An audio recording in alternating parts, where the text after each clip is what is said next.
Hello and welcome to the Free Outside podcast.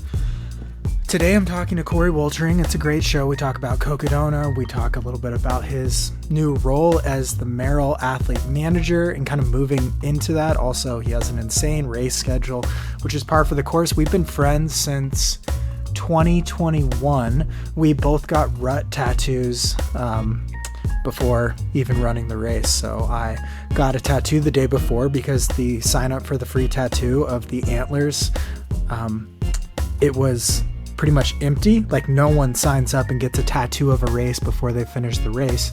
But that just meant a really short line for us. And so that day I got the tattoo. I had to finished it the next day, still with a open wound of a tattoo on me. Not the greatest decision. And then the next day I got a tattoo on the other inside of my arm to complete the, what would you call it? The parallel look, the centered look. But that's kind of how we met. I think Coree's got a pretty cool story of just finding sobriety, racing.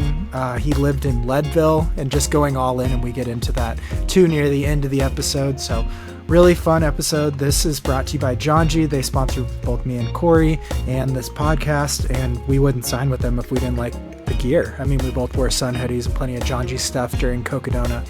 So check them out. I've heard the bras are good. I have not personally tried one, but I probably should soon if I'm going to keep saying they're good. Also, Garage Grown Gear. They have everything you could need to go backpacking, to run a 200 miler. Pretty much anything. I think they even have shoes now. So they're another sponsor. In today's episodes, I think we're going to do maybe one more in this series of talking to people who have done Cocodona, just getting different kinds of stories. I think they're kind of evergreen episodes where people in years to come that are running Cocodona might be able to listen to what it's like out there, hear some hallucination stories, hear how it goes. And I think we'll have gotten 5 in maybe by the time I finally put all of them out. I know that maybe everyone's a little stale on Cocodona because you've heard so much talk, but I think it's just fun to get different stories from different places in the field. We had on Aaron Fleischer, who finished in about 100 hours, Coree, who I think was maybe 90 or something, I'm not sure. And then I talked about my story, which was like 77 or something. So just jumping all around because I think there's so much coverage of the front of the pack and stuff. We also had Jenny Chisholm on, who had an awesome race and talked about her 2 boys out there too. So I think it's just one of those races where it's so front loaded with media to the front of the pack and loaded on like the final finishers too, which are really emotional and cool on the final day. But it's also like there's probably 300 people or 250 people in that middle segment who just don't really know as many of their stories. So that's kind of been the point of this series. All right, let's get into Coree Woltering. Today on the Free Outside Show, we have Coree Woltering, a pro athlete for Merrell and Janji, and who else am I forgetting? Smartwool. Oh yeah, Smartwool. Yeah. And so you completed Cocodona, but I want to go back to your first Cocodona. What was the inaugural year like for you? That first year is really rough. When we saw each other, it was like 15 miles into the race up that first climb, and I was not looking good. But you were laying under the only bit of shade around and like not moving in a Speedo. Yep. So I mean, at least I still looked good, or at least was dressed well. I didn't look good, but I was dressed well. Yeah, it was wild. I ended up dropping at, I guess it was Crown King. Yeah, Crown King the first year. So 37 miles in and finally had to come back. So, yeah, I guess that inaugural year you'd done, was it the Pinhoti Trail FKT just like 2 weeks before? Yeah, it was like 3.5 weeks before. But yeah, so 349 miles in a little over 5 days. And I thought that I could still come to Cocodona and go out and try to win the thing. Like, didn't even want to finish. I just wanted to win. And so looking back on that, goals were definitely not in the, they were not good goals. Totally. Finishing should have been the goal. Yeah, and then so why this year for coming back? What spurred? Did you always have this feel that you needed to get redemption, or why did you come back? I honestly didn't know that I'd ever come back to Cocodona. I didn't really feel the need to come back, but then, Janji's like, hey, we're doing this big push. Let's go. Everybody run it. And I originally this year I was going to try to run like the Olympic trials qualifying standard for the marathon, and then somehow I got talked into Cocodona, which has led into a bunch of other stuff. But very happy I went back, and yeah, it was good to go back. And the more I thought about it, the more I'm like, I should probably at least go back and finish this thing at least once. And so I'm very happy that I did. Okay, let's dive into the race this year. So you'd done Southern States like 6 weeks before or something? Yeah, 5 or 6, somewhere in there, which what ended up being my first ever 200-mile finish, official race finish. So that was super exciting. Finished that in a little over 64 hours. And, completely different styles of races. Southern States was mostly on the Pinhoti, so I knew the trail quite well, but it was kind of funny because I started thinking about it after the race, and I'm like, oh, like 5 years ago, I was also on the Pinhoti before Cocodona, and that didn't really work out too well. So I was like, all right, I have to finish this year. Yeah, that's like tempting fate. Was that part of the training plan for Cocodona, or? Because when I talked to you, you kind of just jumped in Southern States. Yeah, so I registered for Southern States at 10 a.m. on race morning. Like, literally, I was on this big, 3-week road trip going from El Paso back to Maine, and happened to be in Chattanooga and saw that Southern States was happening, and was just like, I don't know, I just let my intrusive thoughts win this time and just texted the race director. And I'm like, hey, I happen to be in town. I have most of my stuff with me. Do you still have spots open? and they're like, well, here's my Venmo. If you Venmo me, you can start the race. And it's like, great, I'll send it. And so I did, and it was an absolute wild experience. I think we are back. So you just Venmoed him and you got in the race. Ran it. Didn't you get second or something? Yeah, I finished second. And it was a lot of learning. It was a lot of basically everything that I should have learned or been able to experience in Cocodona the first year. I kind of got the crash course of it out on Southern States, but by knowing the course, it at least made it more manageable, I guess you could say. And honestly, Southern States is a great race. I think everybody should do it. That's one way to experience the Pinhoti and, the Southeast trails, and it's at a great time of year. It's in mid-March, so it's not too hot, but kind of perfect. Yeah. And what did you learn in that race that you were going to apply to Cocodona? Yeah. I think the biggest thing for me is trying to figure out sleep. Because during the Pinhoti, the time I did set the FKT, it was 5 days and 7 hours, but I slept less than 4 hours over those 5 days. And it wasn't good sleep. The longest sleep stop that I actually slept was maybe 35 minutes or something, which is definitely not enough time. But when you're trying to set an FKT like that, it's okay, I know that this person got X amount of miles on whatever day, and so you're just trying to stay ahead of that. And so that's just what I had to do to stay ahead of the current record until basically day 4. And so during Southern States, I knew that I wanted to sleep early and just kind of see how that went, and had a kind of rough start to the race, so it actually made it really easy to sleep early. But then I learned, if you just stop and take 30, 45 minutes, maybe even an hour, and just kind of regroup, I was then up for the next 110 miles and pushed without needing to take a nap, and ended up just kind of moving through the field that way. And that was something that I wanted to take to Cocodona because, for Cocodona, I really wanted to finish, and if I happened to be on the podium or top 10 or whatever, then great. But the biggest thing was just run a smart, consistent race and just be patient. So let's go to Cocodona. You show up in as pretty much a totally different person than the first time around. What are you thinking at the start? Are you excited? Are you nervous? Do you feel like you have 200s figured out? What are you thinking before it starts? Oh, man. So on the start line of Cocodona, I was like, I'm not even going to the front. I'm just going to go line up somewhere mid-pack and just go out and enjoy it. And sure enough, I mean, the first 7 miles are pretty much flat. And so it goes out quick. And I look down at my watch at the first aid station. I'm like, went out faster than I need to, but whatever. And then get onto that climb, and I was like, all right, if it's uphill, which, I mean, we have basically 20 miles of uphill, I'm like, I'm just going to hike. Like, there's no need to run any of this. It's a really long race. Sure, if I run it, I maybe save an hour over, 7 or 8 hours, whatever it was.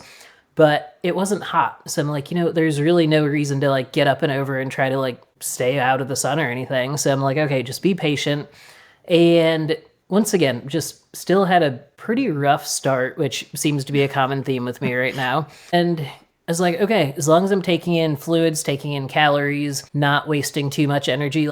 I still stopped a couple times up there and took some photos along the way, like stopped and just like literally, it's like, okay, I'm just going to rest for 10 minutes here and just take in the scenery. And so by doing that, I got up to Crown King and actually felt really good. And so then, and just getting there, I think, was kind of the big thing for me is like, okay, that's where I dropped last time. So let's just get here, be smart, do all the things we need to do here, and then just get out of the aid station. And then from there, it's a brand new race for me. From there, it's just another 220 miles of stuff I've never seen before. And so I just approached it as an adventure rather than a race. What do you mean by a rough start? I heard you were like limping going up the hill. I was. So like I have no idea what's going on, and it's just like the most random thing where like one of my ankles is just absolutely messed up, but it's like to the point that it only hurts for a couple minutes and then it just doesn't hurt. And so with that, I just have to get through that first little patch. And I mean, it's normally like an hour or so of like, all right, like it's just doing its thing. I don't really know what's happening. But then after I get through that, it's fine. And I have not been able to figure it out. And the first 5 to 10 minutes of every run right now, even it still is just like, oh, okay, is today going to be the day that I go out for a run and like actually break my ankle today or something? But then it's fine. Okay, so you get through that on the way up to Crown King, and then you're good. Yep, but that's the funny part about it though, because like I saw Kyla going up the hill or up that big climb, and I was just like, I have no idea what is happening to me right now, but I'm like, I guess I'm just gonna deal with it. And she's like, "There's life after Cocodona," and I'm like, "Yeah, but we're here now." Yeah, this is my life for the next 3+ days. Yeah, It's like, I'm super happy that there's life after Cocodona, Kyla, but like, we're here now, and I'm not coming back to do this thing again. Like, I can't drop out of this thing twice, especially not at Crown King twice.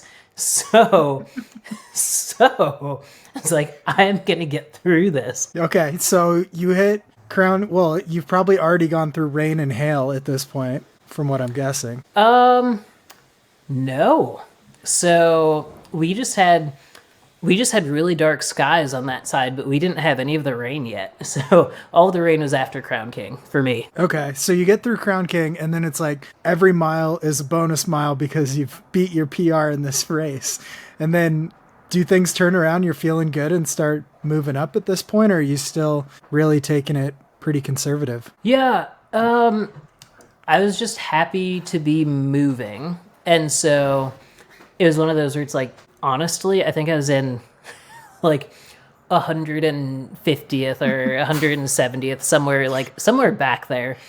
And I wasn't concerned about it, though. It was actually kind of fun because I got to talk to people that I normally wouldn't be talking to, and just got to share some miles with some really cool people out there. And so instead of being concerned about the place or whatever, I was just like, you know what? I'm here, I'm in the moment, and this is just what's going to get me until mile 77 when you get to pick up a pacer. And so like it was very interesting because everyone said before, like, get through Crown King, it gets easier after that. And it's like, yeah, it's still 250 miles, but it does actually get a little bit easier after that. And it goes from being just this kind of like sufferfest survival mode to get up and over to, oh, like, we're actually doing some running now, and we're actually having fun. Yeah, I mean, you just, after Crown King, you kind of climb up one more time, and then you hit like the smoothest highway for 15, 16 miles. It's actually pretty sweet. You have to remember how to run.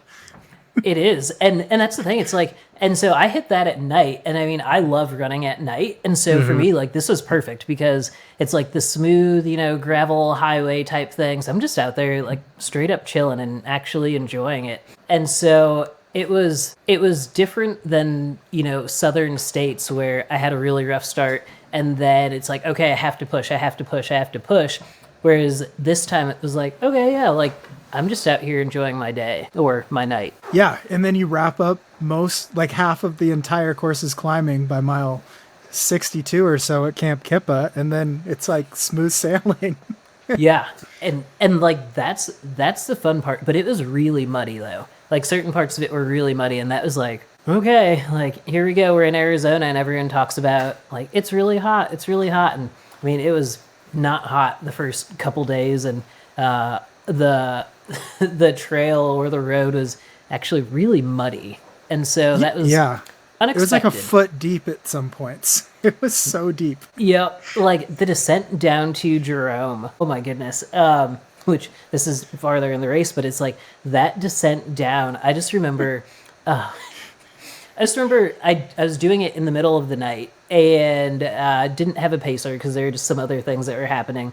And so I just remember walking down that descent, and then at one point I just stepped in this puddle, and it was like over my calf deep, and I'm like, what is happening out here? Yeah, there's like no water except for this year when it rained. There's water everywhere. Yep. But oh man, so many crazy things, so many fun things. Yeah, so let's go. You get into Whiskey Row and you get to have a pacer. Now you're like in the thick of Cocodona. I mean, it has to feel like a huge accomplishment to get to the pacer portion too, right? It does. And it's funny because, you know, Whiskey Row, you see all of the live stream of it and everything. That's if you hit it during the day, like on a good day. I hit it on day 2, but I think I hit it early in the...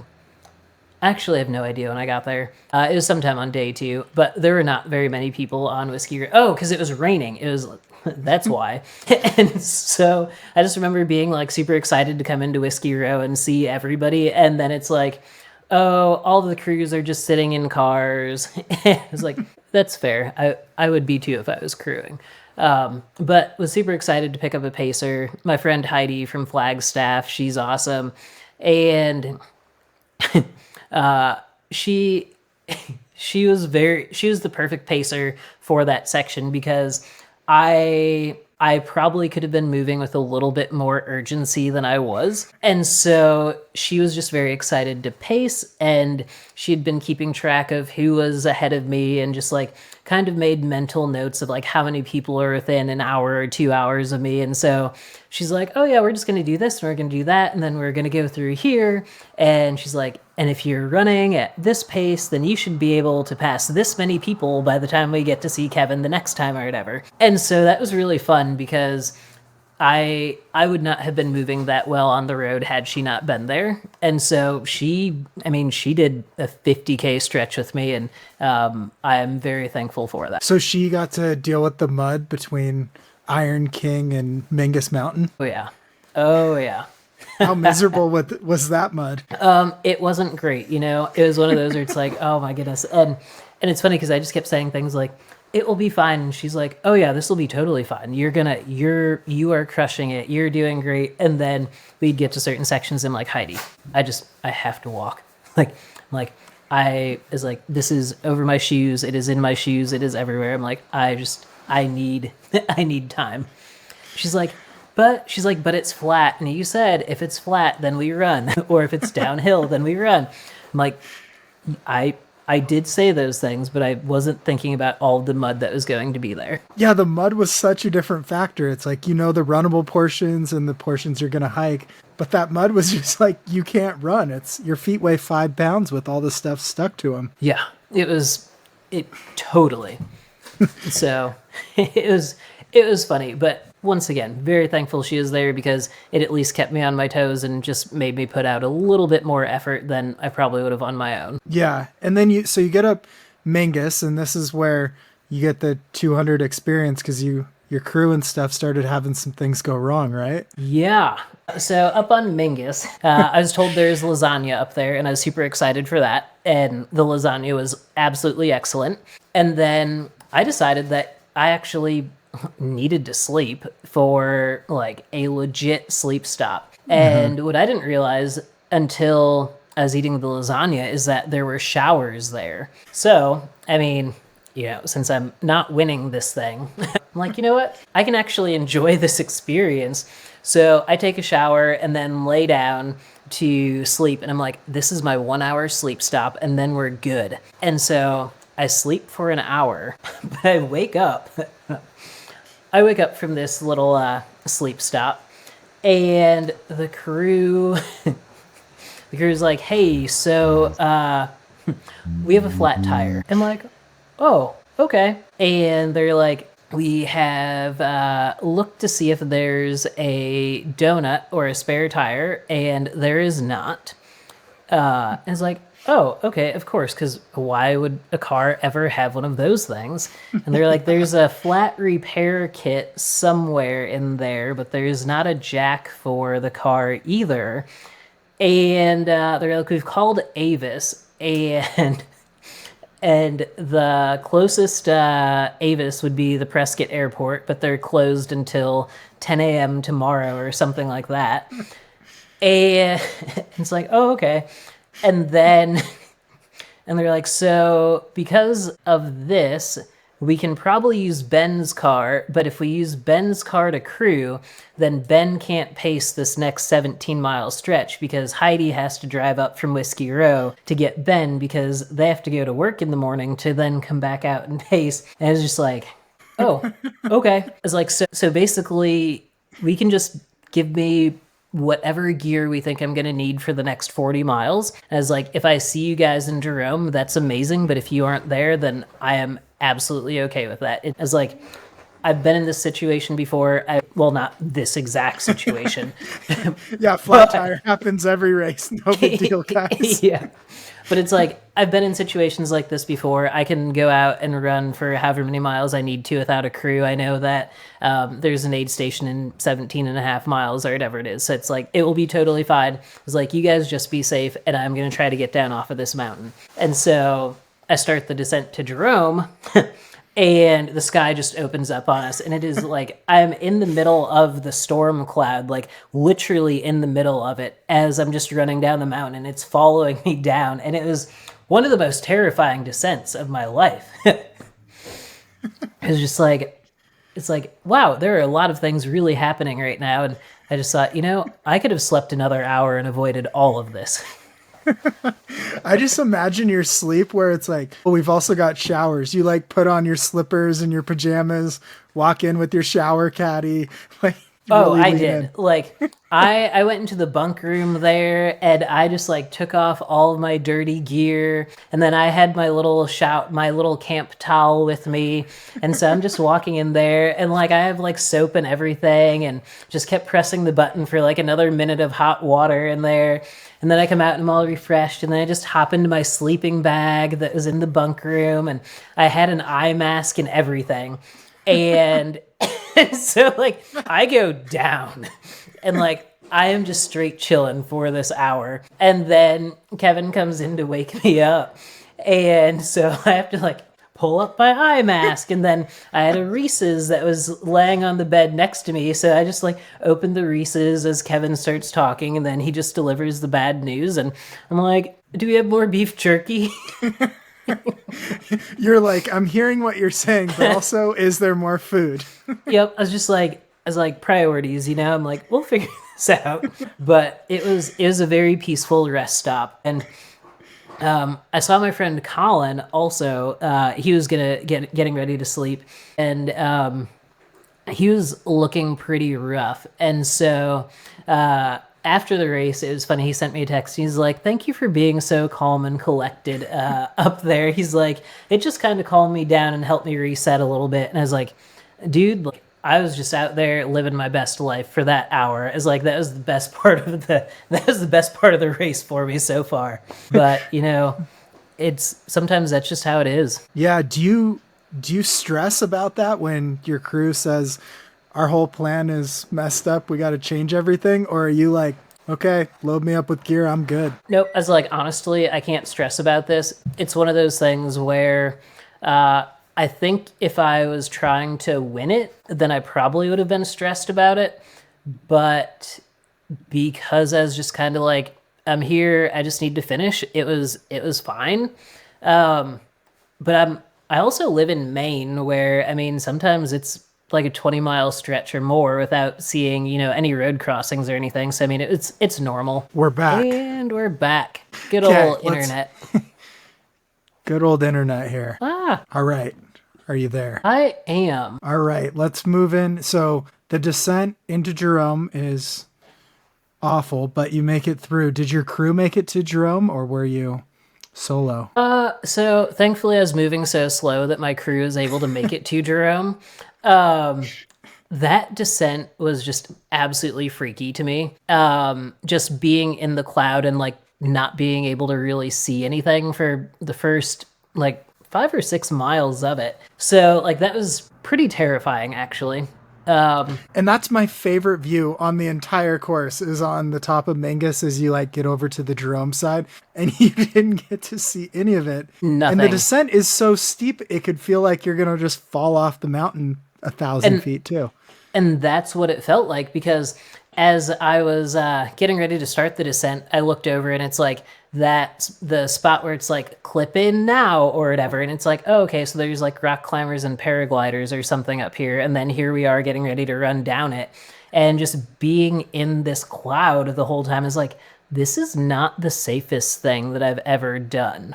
Night two. Yeah. Yeah. And it's like, okay, but got through it and survived, and it got better after that. Yeah. And then do you get a new pacer in Jerome? Did they make it back around to come up with the pacer?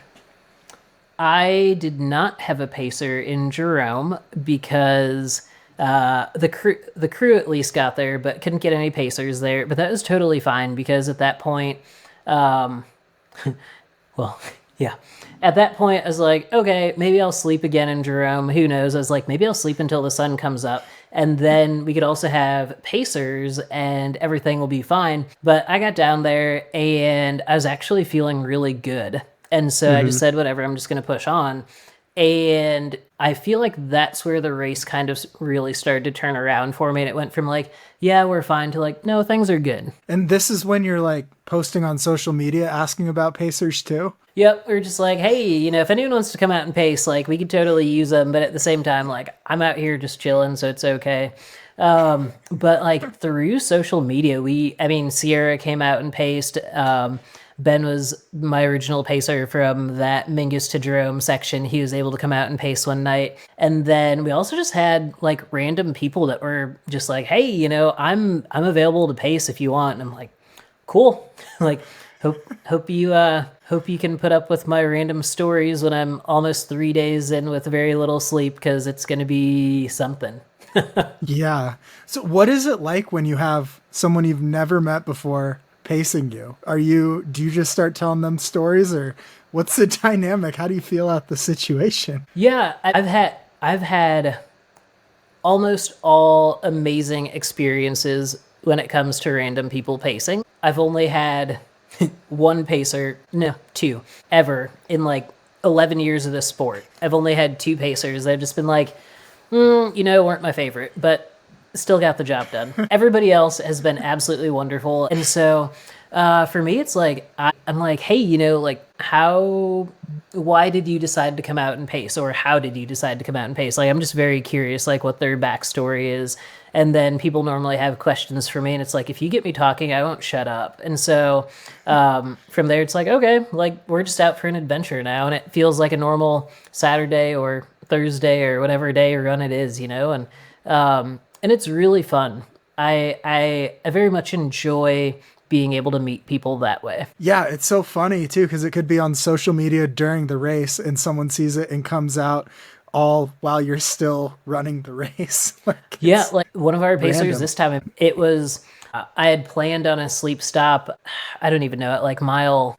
I honestly don't even remember. But I was basically like, okay, it's going to be 6 a.m. So like when the sun comes up, then we're going to go. But from like 4:45 until 6, I'm just gonna eat and then sleep again, and then here you go. And Brian was the pacer that came out, random person. His wife saw on social media that I could use a pacer, and she's like, I'm too slow, but he can do it. And so just met at the car, and here I am waking up at 6 a.m. and they're there and they're ready to go, and they're like, yeah, we can. They're like, we have all morning. So it's like, okay, because I mean, it's going to be a while, but here we go.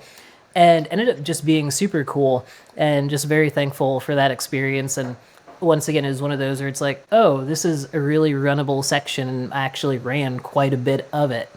And yeah, I think it's having the right pacer is important, but I think that having experiences with random pacers is also equally as important. Yeah, totally. It's probably got to be so strange waking up at 6 a.m. like kind of groggy, and Kevin's like, all right, Corey, here's your pacer for this section. You're like, hi, do I know you? Yep. I was like crawling out of the back of the vehicle, like trying to put my shirt on and like trying to just get everything ready. And it's like, oh yeah, here's the pacer that's just ready. And they've been standing there for 45 minutes just waiting for you to wake up. It's like, oh, all of this for me?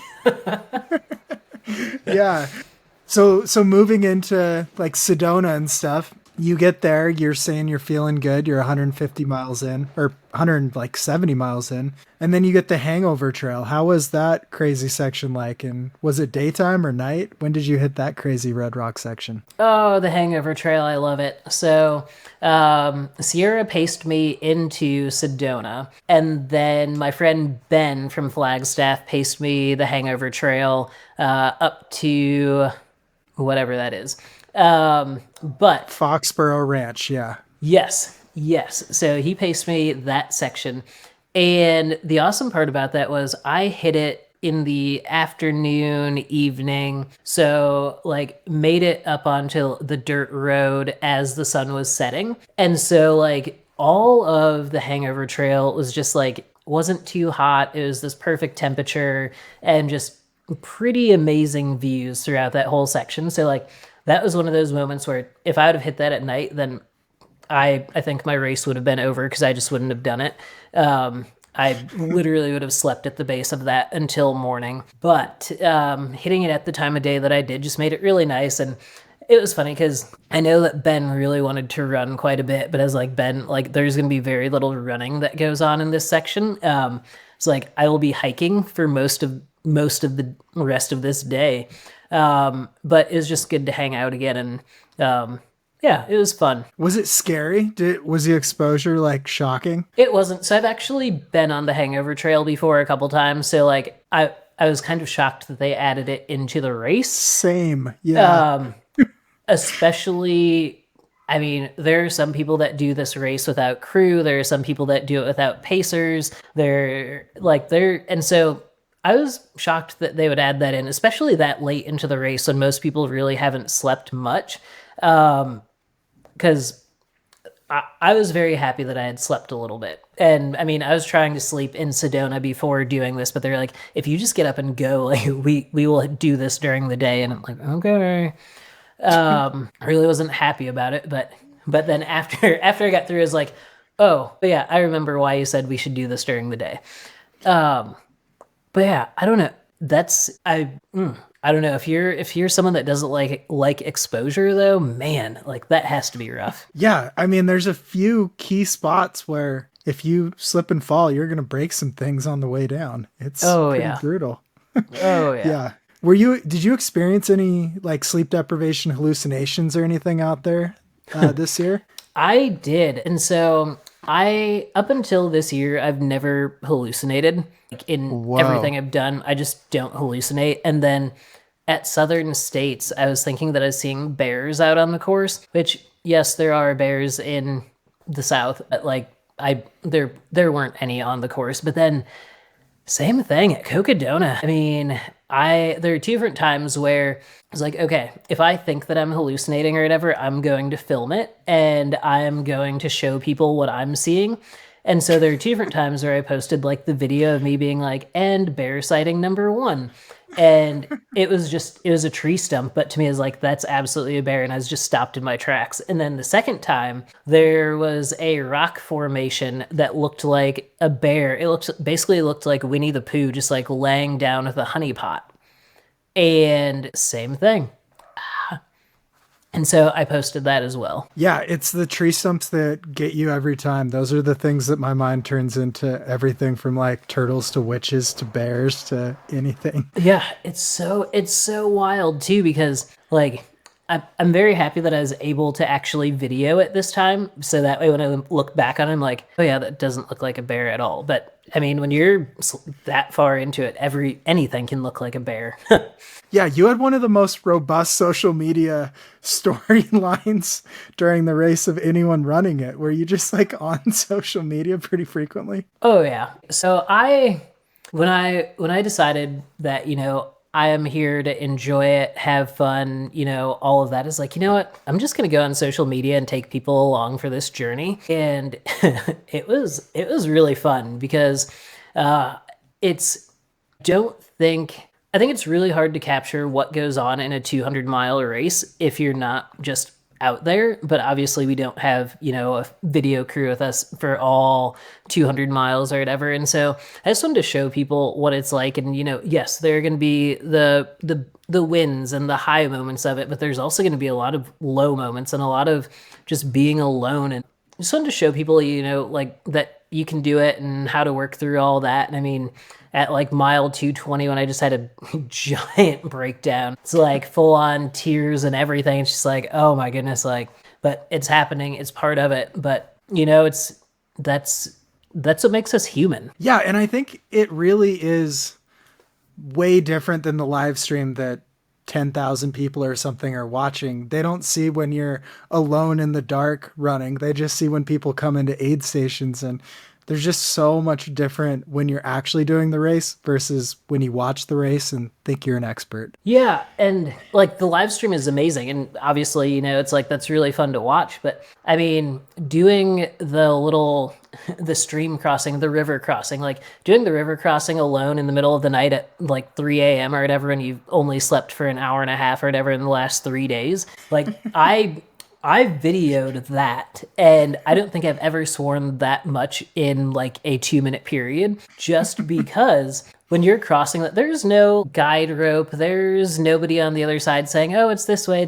Like, you're doing that alone. And I mean, if you fall, like, you're going down. And so like that was one of those moments where I'm just like, this is not safe. And then it's like, well, actually it's not super unsafe, but it's just like, I guess when you've been out there for 3 days, there are a lot of things that would normally not be a big deal that turn into a much bigger deal. But then there are also things where it's like, you should think it's a big deal, and you're like, I've already done this thing, so I can just do this too.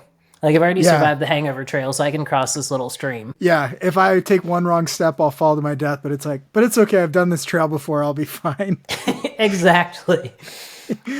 Yeah, so moving forward, what happened with your breakdown? So was that between like Fort Tut Hill and Walnut Canyon then? Yes. And so it was just like everything was going good. Left Fort Tut Hill, felt great, had all the food, all the drinks, all the things. So I'm like, perfect, I'm in a really good spot. I love running alone, and it's mostly runnable, and it's okay that we don't have pacers.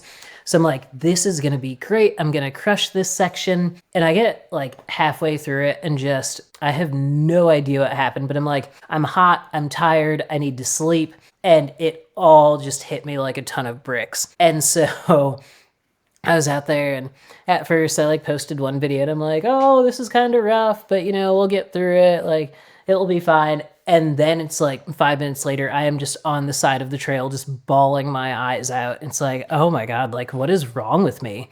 And then I'm like reaching in my pack, just trying to find anything. And I find this mini Twix, and like literally it has to even be smaller than a fun size, but I eat it and everything's fine. Like, the world is completely normal. Smile on my face again. I go from walking like 35-minute miles to running 15-minute miles again, like literally just switched in a matter of seconds. It's so funny because that section, I've done the same thing. I've been like, okay, I just drank a Red Bull. I'm feeling amazing. I'm going to run this whole thing because it's kind of flat.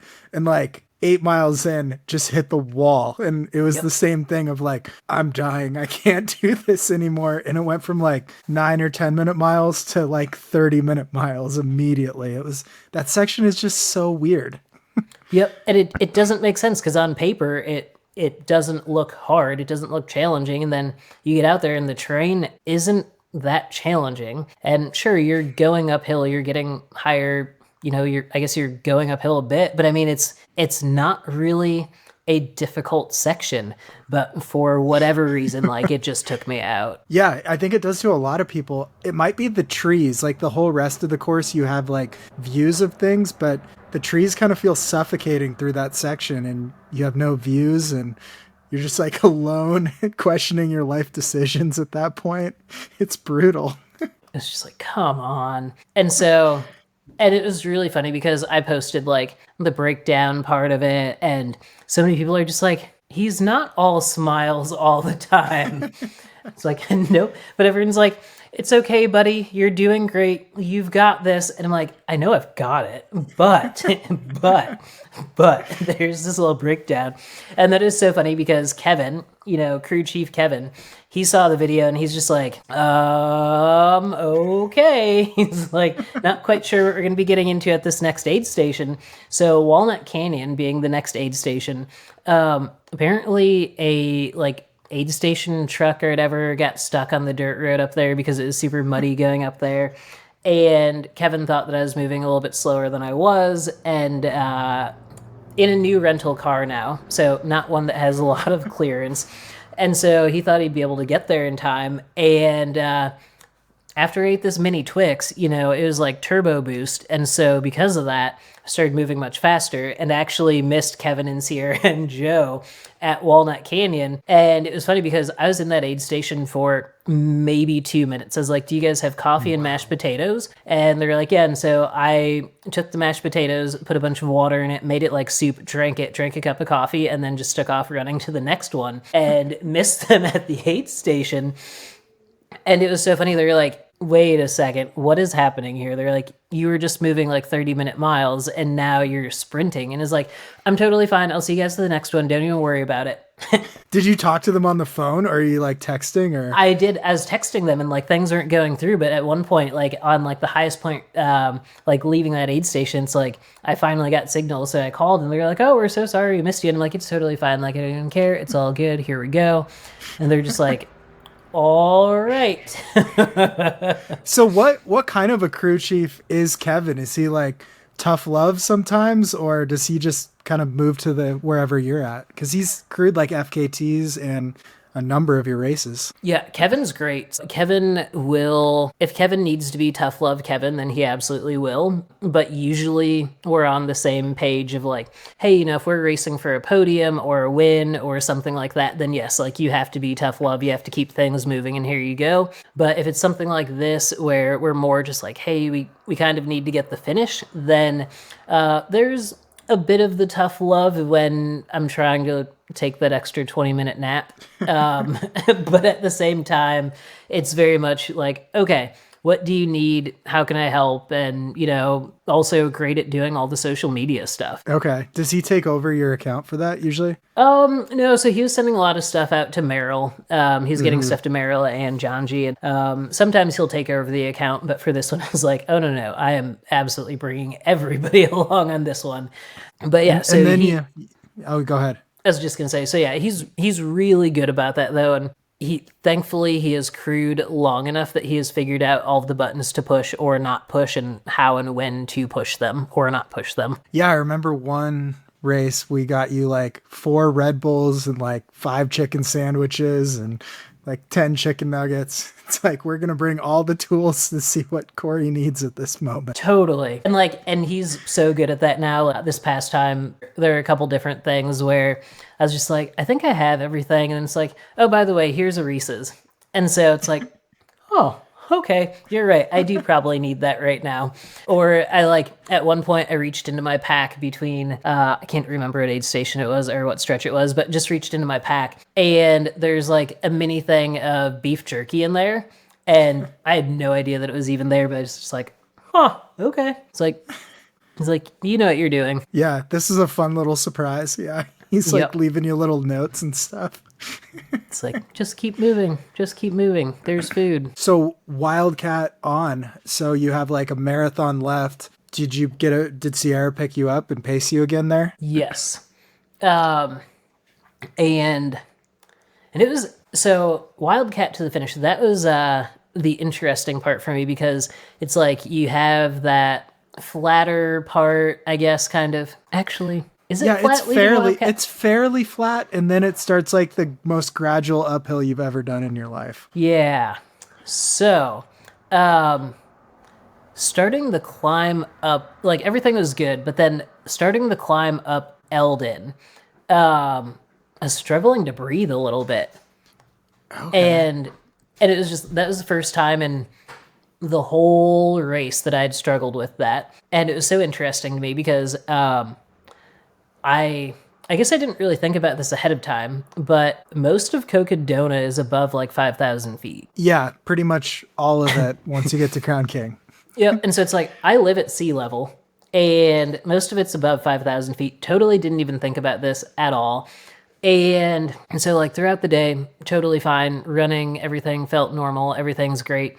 But going to altitude, like day 1 for me is normally fine. Day 2 is normally pretty good, and then like starting on day 3 it can be really hit or miss, and by days 4 through 10, 4 through 11 are normally pretty terrible.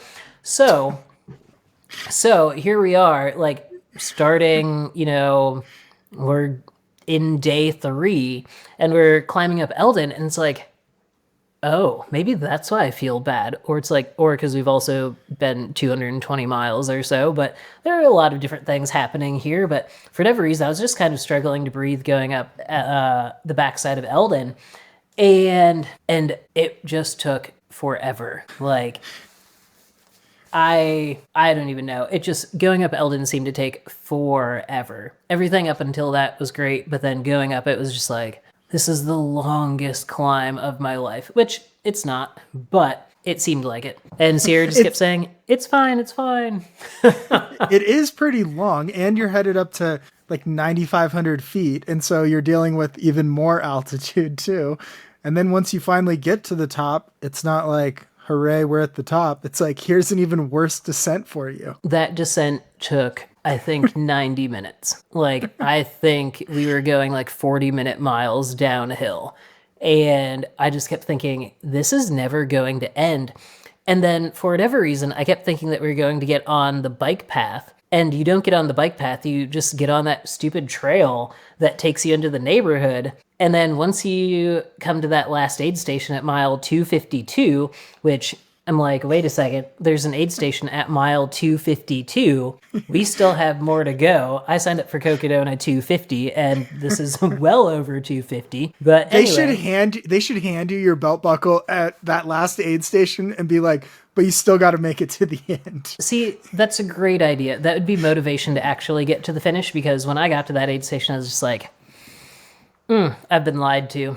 And And so I get there and they're like, it's not that far. It's not technical or anything to the finish. And I'm like, well, okay, once again, that's also a lie because there's still a little bit of uphill. And then you have just that stupid steep uphill before you get into Buffalo Park. And I then walked that so slow. I probably did 1 mile an hour up that. I was like, this is so stupid. it's like, this is just adding climbing just to add climbing for no reason. And so we get there, we get into Buffalo Park, and then I'm like, well, if you hit this section during the day, you have wonderful mountain views behind you and all of this good stuff.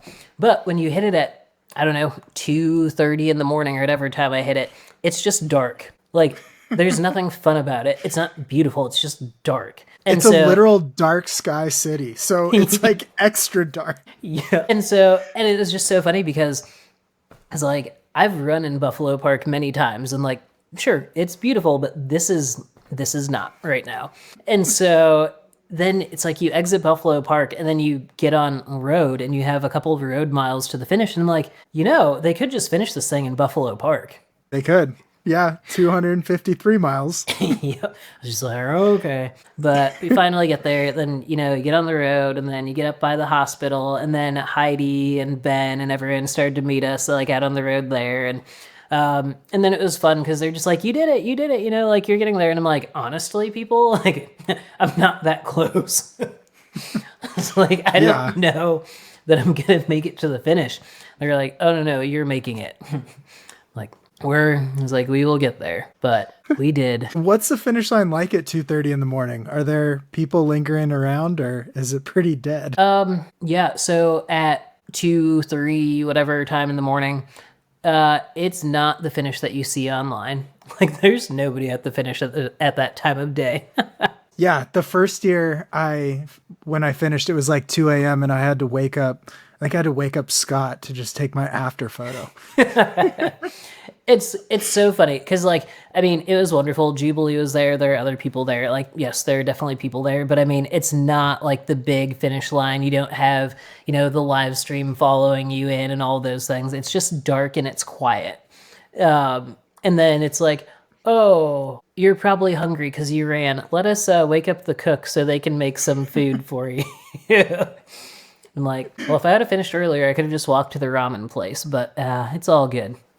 But yeah, no, just very it's like, happy here's to a get there. buckle. Here's a buckle for your efforts. We can get you some food and then it's all over. Yeah. And it's funny because both of my 200-mile finishes this year, like Southern States and this, have both been in that 3, 4 a.m. type thing where, it's quiet. But, I don't do it for loud finish lines. If I wanted that, I would say I would go to Western States, but I also seem to finish that in the middle of the night when there's nobody at the finish also. Let's be honest. If you wanted loud finish lines, you would just go back to marathon running. Fair. That is fair. That is what I would do. The whole course is louder than any finish line in any ultra. It's so true. It's so true. But no, very, very thankful and happy to get it done and just do it. So 2 weeks removed, are you content or do you see yourself going back someday? That's a very good question. I at the finish line I said I'd never do it again. And, yeah, the next day you told me that. And the next day, same thing. I said I'd never do it again. But now that we're 2 weeks out, I think I'd go back and give it a proper effort, a proper training block leading into it. So go to altitude, do the heat training, do all of those things, hope that it's actually going to be a hot year, and then maybe actually try to give it a proper race effort. Okay, so you're telling me there's a chance. There's a chance. There's definitely a chance. So you got Southern States, you got Cocodona, two massive. So you've got 450 miles just between those two. What's next for you? How does the rest of your year look? Yeah, I also did Tarawera 100-miler in February. That's right. I forgot about that. Yeah. So it's been a very interesting start to the year. I plan on starting a supported FKT attempt on the Appalachian Trail starting July 23rd. And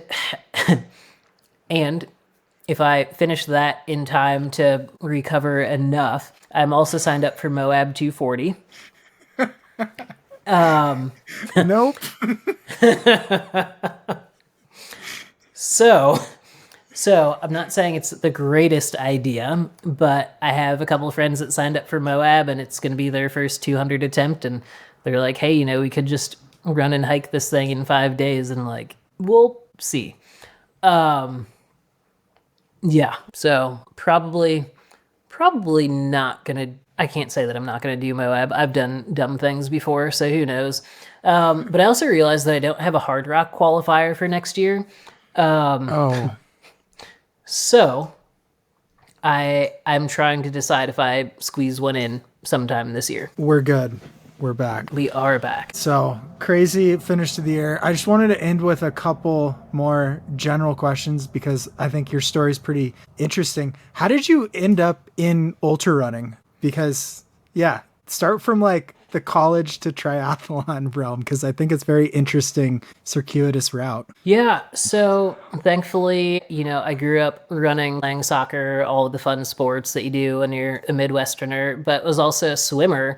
And so in college, I was going to play soccer, but got a couple concussions, and so ended up running. And with that, it's like, well, when you come from a high school program that runs like 20 miles a week, and then go to college programs that try to run 70, 90, 100 miles a week, it doesn't really work that well. So I was injured quite a bit, but had a swimming background, running background, bought a bike, and got into triathlon stuff, and had some success with shorter distance triathlon stuff, and then decided to do a half Ironman. Qualified for the half Ironman World Championships while I was still in college, but was racing the 400 and the 800 and the 1500 on the track. And it's like, wow, none of this really mixes, but it all just works. After college was like, I'm going to move to Boulder, Colorado and try to become a professional triathlete because that's what everybody does in the triathlon world. And started hanging out with mountain bikers and trail runners. One of them one day is like, hey, I could use a pacer for the Leadville 100. I was just like, what is the Leadville 100? Having no idea that people even ran 100 miles because that seemed absolutely wild to me at the time. And so went out and crewed and paced and got to do Winfield over Hope Pass down into Twin Lakes when you could still have pacers for that section. That, like, I just fell in love with it. I mean, it was like, oh, so instead of just having to swim in a pool every day and ride a bike on a trainer or, ride on boring roads and then run around a track and run the same roads, it's like, I can be outside doing this. Okay. Like, this is what I want to do. And so, hadn't even run a marathon yet. Had done multiple half Ironmans, but had never even done a marathon. And so after the second time racing the World Championships, I signed up for a marathon that was like 3 weeks later. And my longest run going into it was like 16 miles, I think. And had a really good first marathon. And that's when I'm like, okay, so can run well at this, and I should probably try out the 50K. And had a decent first 50K, and then moved to Leadville because, I don't seem to do anything just like, let's just kind of dabble in it. It's like, let's go all in on everything. So weren't you selling like cowboy hats in Leadville? I was working in Vail, but living in Leadville. And so doing that like 37-mile drive every day and like year round. And man, I loved it though. And so then I signed up for Silver Rush as my first 50-miler and finished fourth, but missed the podium by 52 seconds. And that was when I'm like, okay, like this is a sport that I want to do. Because it's like, I think that year is like Timmy Parr, Mike Aish, and I can't remember who else is there, but it's like all of like back then, the giants of the sport. And everyone's like, you're just 52 seconds behind them. It's like, huh. And so, and then from there, it's like, I just kind of went off the deep end and raced a bunch of smaller stuff, but still some competitive stuff, but a lot of smaller things, and kind of got experience at 50K, 50 miles. And then honestly, I don't know that I ever really wanted to run 100 miles. It just seems like something that wasn't super attainable, but like 50 miles seemed really good. And then got into Western States with one ticket in the lottery and was like, oh, I guess I'm going to go run this thing. And had a decent first time there. And I was running for Innovate at the time. I was with them for 2 years and then got picked up by the North Face for a while and had a very interesting career with them. And now I'm with Merrell and couldn't be happier. Yeah, it's such a cool story. And the last thing I want to hit on is you've kind of combined this and moved into the athlete manager role on top of being an athlete. How does that come about? And is the long-term goal for that to be like your big career as you age too? Like, how did all that happen? Yeah, so it is very interesting because I guess I've been running ultras for 11, almost 12 years now. And so I've been around for a while and it's been really fun. But I don't always have the desire to be super competitive with everything I do anymore. Sometimes it's fun just to go out and be able to complete things like Cocodona. Like this year, completing it was very satisfying for me. And so with that, I feel like I've been in the sport long enough that you can see the trends of what's happening and you can see the different things that brands are doing. And just athlete sponsorship has been evolving over time and it's going to continue to change. And it's been a very wild progression of just the sport in general. But for me, it's been, I feel like I have a lot that I can bring to the table that has nothing to do with race results. And so with Merrell being a younger team, a newer team, we have experienced athletes, but just a newer team in the space. Cause Merrell's only been making basically trail running shoes for 4-ish years now compared to like hiking boots forever. Sometimes I think brands just need help with figuring out like how do we build a team and how do we market the team. And since I've been in the sport for a long time, that's kind of where I just stepped in and I'm helping out with that. And yeah, I guess that would be the long-term goal, whether it's, hopefully with Merrell, but it doesn't necessarily just have to be on that side of things. It might even evolve more into like representing different athletes, like actual athlete management compared to like a team management or something. But I think there's a lot of value in using athletes to help manage teams and product development and all of those things. Yeah, they have the experience and know how things are supposed to feel. And on top of that, I don't know why more tests and especially brands use them for testing because they're the most in tune with their body too. And so they know if something about a product feels off, I think. Yeah, it's a very underutilized thing that brands use. They have wear testers, but they're usually not athletes. Yeah, it's like that's the big thing that just is so wild to me when it's like, oh yeah, like brands will have, 50 wear testers or whatever. And it's like, cool, to be a wear tester, you have to run like 15 miles a week or something. And I'm like,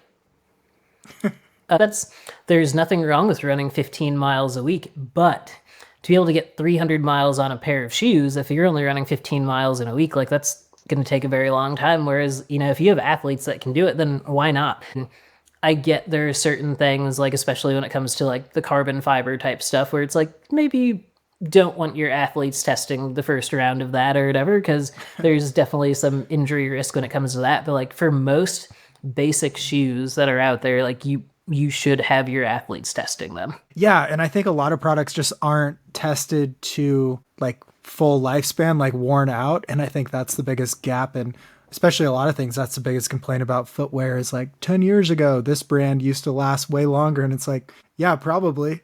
They're putting all these new features, but they don't even test the lifespan of the shoe. Totally. And footwear is not cheap. And so that's the other thing. If you're going to make a product and, you want people to buy it, then people expect it to last. And so, I totally forgot where I was going with this. Post Cocodona brain. There's a lot of that still happening right now. But yeah, footwear is not cheap. And so with that, yes, you want to make sure you're making a product that lasts and it's going to feel good. And the athletes are the people that can do that. They can let you know. Yeah. Last thing, I think I thru hiked the PCT in 2011 in the Merrell Moab ventilators. So Just full circle on Merrell. I just Nice. read that was like the top hiking shoe on some like listicle, and I became a Merrell guy for that trail. That's awesome. Yeah. That Thanks is for awesome. jumping on. This was awesome. And yeah, it's really cool to hear the 5-year journey to finishing Cocodona. Yeah, thanks for having me. And first person to ever drop out of Cocodona, and now I've finally finished. So here we go.